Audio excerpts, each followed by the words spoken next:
Most people believe in the JFK conspiracy theory. This is 5 years ago. Okay, if you go up a little bit on the percentage, yeah, look at this, where we're at. Keep going, right there. So most people believe JFK wasn't killed by Oswald alone, okay?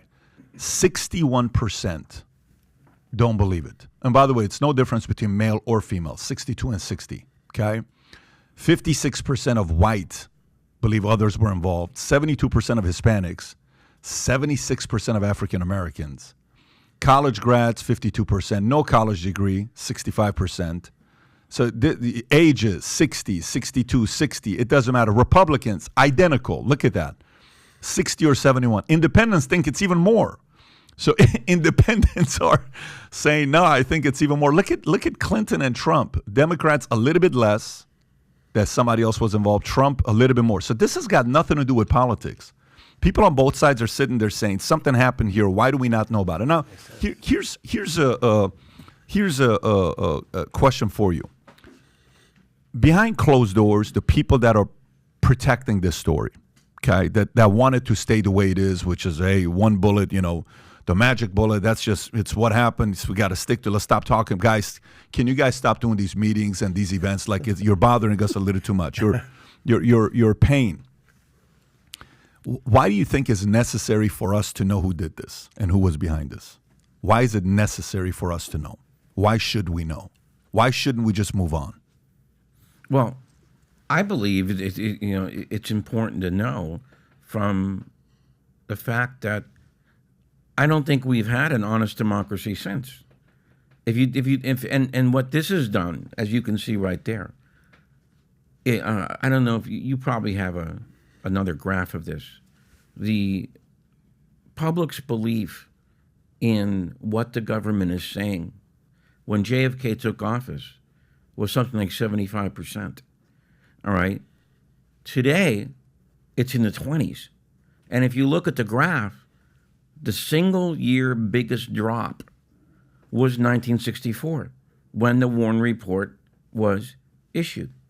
So I don't see how you can have a functioning democracy if you have that much cynicism and they've done focus groups on this.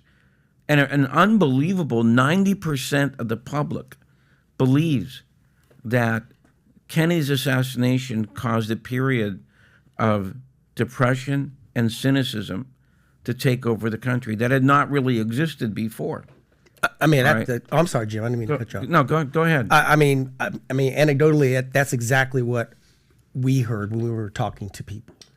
That exactly what he just said. We heard a lot of people use that. The phrasing is a little different depending on who you talk to, but a lot of folks said they grew up. A lot of people I talked to who were witnesses or alive at that time, and they would say, "I grew up, thinking that I was patriotic. I care about my country, and they said that whole period shook their belief in our country, and for I think a lot of younger people, it's a different graph now, but I know that when I talk to younger people, I talk to high school students, I talk to college students, and we use actually the assassinations as education tools to think about careers, things like that, like nursing, photography, things like the film. And a lot of them just assume that I talk to say, oh yeah, conspiracy. It's not a dirty word to them, and they just believe that that's just the way things are. And it's more often than not. So with all the craziness taking place, I believe future looks bright. If you believe future looks bright, get your latest Future Looks Bright hat of Valuetainment. It says Future Looks Bright here, Future Looks Bright here. We got them in white, we got them in black, we got them in red.